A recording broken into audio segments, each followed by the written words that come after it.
Mauvaise nouvelle pour la parité des sexes.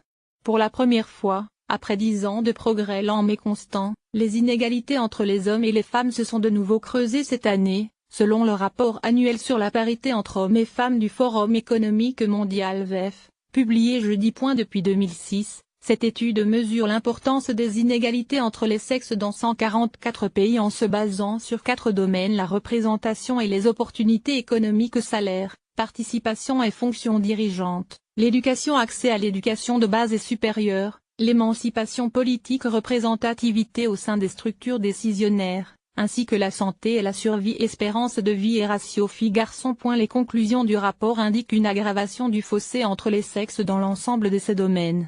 68% de l'écart mondial entre les sexes a été comblé.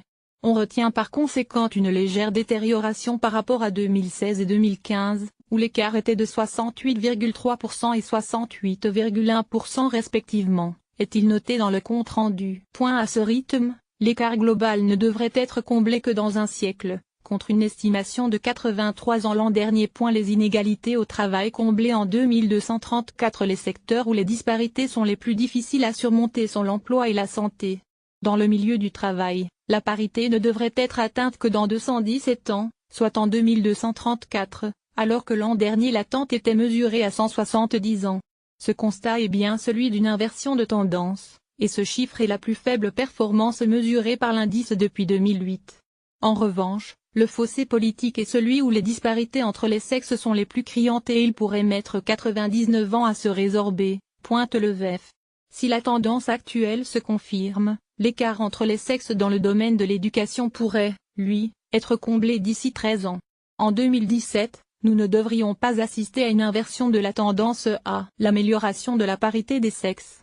Cela étant, il n'en demeure pas moins que des progrès tangibles ont été réalisés ces dernières années, de nombreux pays percevant aujourd'hui les dividendes des mesures proactives engagées pour combler les disparités entre les sexes, affirme Sadia Zaidi, responsable au WEF de l'éducation, de la parité homme-femme et des pratiques de travail. L'Europe de l'Ouest, bon élève selon l'analyse régionale. L'Europe de l'Ouest demeure la région la plus performante de cet indice mondial avec une disparité moyenne de 25% entre les hommes et les femmes, devant l'Amérique du Nord 28%. 4 des 5 premiers pays du classement sont réunis dans cette partie du globe: l'Islande premier, la Norvège deuxième, la Finlande troisième et la Suède cinquième. La France gagne, quant à elle, 6 places et s'octroie le 11e rang grâce notamment à des progrès dans le domaine politique. Le pays est également en tête du classement des pays du G20, devant l'Allemagne 12e et le Royaume-Uni 15e. En 11 ans, l'Hexagone a réalisé d'importants progrès puisque le pays n'était qu'en 70e position en 2006. Le défi pour la France est maintenant d'améliorer son score au niveau du pilier économique, où elle arrive 64e pour la 2e année consécutive, a relevé l'étude. Des améliorations globales sont également attendues en Grèce 78e, en Italie 82e, à Chypre 92e et à Malte 93e. Outre-Atlantique, les États-Unis ont perdu 4 places et se retrouvent au 49e rang du classement général en raison de la diminution de la représentation des femmes en politique. Le Canada en a perdu 2 pour se retrouver au 16e rang. À l'inverse, la région Moyen-Orient et Afrique du Nord est la moins bien classée, avec un fossé moyen entre les sexes de 40%.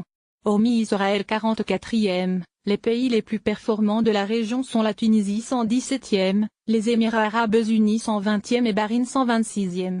La région abrite 4 des 5 pays les moins bien classés au monde en matière d'émancipation politique: le Koweït 129e, le Liban 137e, le Qatar 130e et le Yémen 144e.